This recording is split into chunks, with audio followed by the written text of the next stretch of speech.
Ibigay ako NG top 3 persons for 50 Philippine pesos. Load pwedeng cash express send at regular load. Mechanics 1. Proof that you subscribed to my channel. W notification on 2. Proof that you shared this video into your Facebook account. 3. Proof that you shared this video into 2 public groups. Do screenshots and send to my email ryaem19@gmail.com. Hello guys! Welcome back to my YouTube channel, and for today's video, isi-share ko sa inyo kung paano ako nagre-raise ng watch hours everyday at para hindi lilipas ang isang araw na wala akong watch hours. And for your information, beginner lang po ako. And nakikita nyo naman na 65 subscribers lang po yung aking subscribers.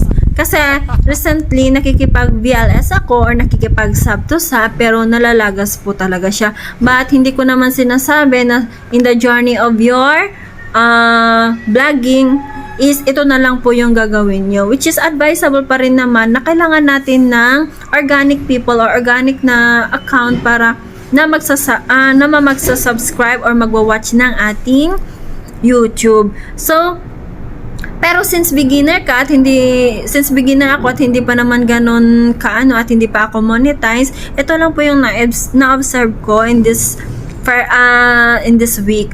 Kasi yung first ano ko ng pag-YouTube, hindi pa siya ganun kaano.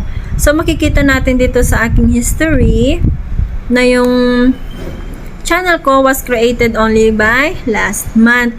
Pero yung views niyan is naka-under po siya doon sa application na na-discover ko in the first week na nag-vlog po ako, which is hindi po counted yon or nalagas na po yon. Kasi nga yung campaign na ginawa ko is only for 60 seconds, which is ang dapat pala na panoorin mo sa isang channel ng tao at least 3 to 5 minutes para hindi po lalagasin ng YouTube. 'Di ba? Alam po natin 'yun. So, in-stop ko po yung pag-VLS muna at nag-focus muna ako sa ng watch hours. Pero hindi na totally na stop, means 5 to 10 persons a day na lang kaysa makipag-VLS ako ng 20 people or 20 persons a day, and the following days malalagas naman siya. So I waste my time, di lang ako nag-waste ng time, yung effort ko pa, very useless talaga.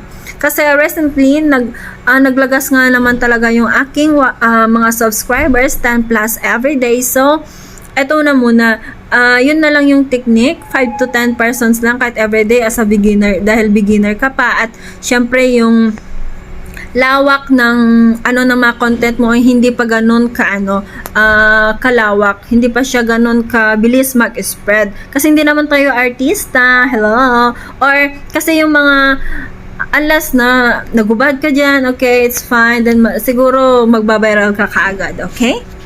So, let's go to my YouTube studio. Ayan. Wag po kayo madi-discourage na, ay, totoo ba yan? Kasi 65 subscribers pa lang siya and yung watch hours niya is 94 pa lang. Gaya ng sabi ko, ang aking channel was created only last month and hindi ko po siya pinupush talaga na as in pang vlogging talaga siya. Ganun. Ayan. So, nag-start lang ako, massive start talaga ako is 2 weeks pa lang. So, sa 2 weeks na ito, na-discover ko yung bagong application, and I think it's not new for the other vloggers already. So, para sa atin ng mga baguhan, share ko lang din yung aking experience, okay? Pumunta lang po tayo sa ating Play Store, and ang gagawin lang po natin is maghanap lang po tayo ng kahit anong VPN na libre. Okay, actually itong VPN Proxy Master is okay din po. Pero since meron na akong VPN, mag-auto pop up na lang yung original VPN. Ito yung Turbo VPN. Yun po yung gamit ko. So, i-open na lang po natin. Ang purpose po kasi ng VPN ng iba is to hide our original IP address na kahit nagsa-self-watch tayo, is hindi siya madidetect ni Lolo YouTube. Hindi niya lalagasin yun. Kasi nga yung IP address na gamit natin is free from other country. So, magtatap lang po tayo. No internet connection. Hindi pa pala ako nakapag-disconnect kanina. So, nag-error yung aking VPN.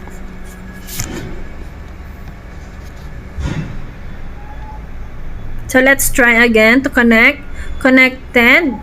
Siyempre, hindi tayo makakalibre niyan kung hindi tayo manonood ng kanilang mga ads. Kaya libre yan kasi meron silang ipapop up talaga ng mga ads. I-X lang natin pag once na lumabas na. And then, titingnan natin, binigyan ako ng VPN na under Singapore. Pero, babaguhin ko yan kasi nasa Singapore naman ako. Pwede rin naman kasi yung kasi is under Singapore, libre naman siya, may crown din siya. Pero let's use the India. Kasi pwede kang mag-select.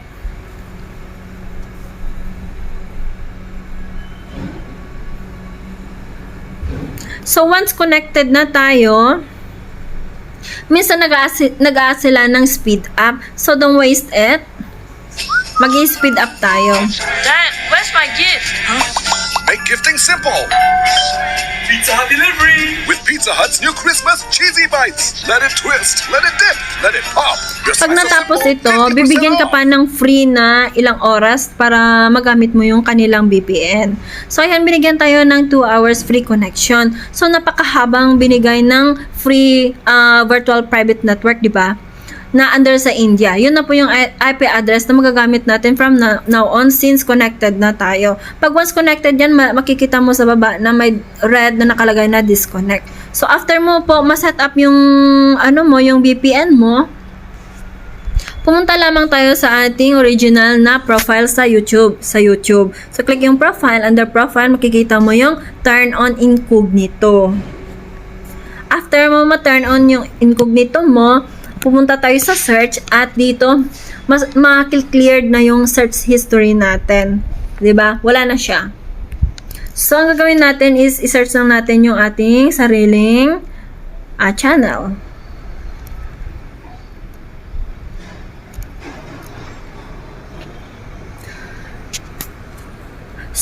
Pero sabi ko nga, mas maganda pa rin na at least kahit pa paano magkaroon po tayo ng iba't ibang subscribers and watchers.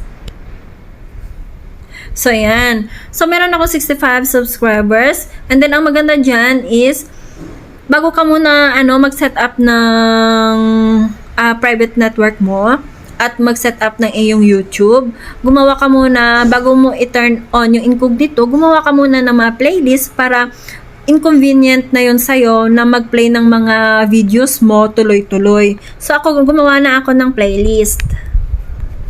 So, sa playlist ko naman, pag once andyan na makikita mo siya full, then auto-on na siya na mapiplay. Kahit nag-work ka is pwedeng-pwede. Hayaan mo na lang siya dyan. Kasi, nag-work naman yan within 2 hours na binigay sa atin na connection ng IP address ng India. So, after ng 2 hours, pwede kang lumipat na naman sa ibang location and tatanungin ka na naman ulit na kung gusto mo ng speed at kung gusto mo ng additional hours. So, yun lang po yung aking technique para nagkakaroon pa ako ng watch hours everyday. Kasi hindi naman to yung full-time work ko and part-time ko lang po ito.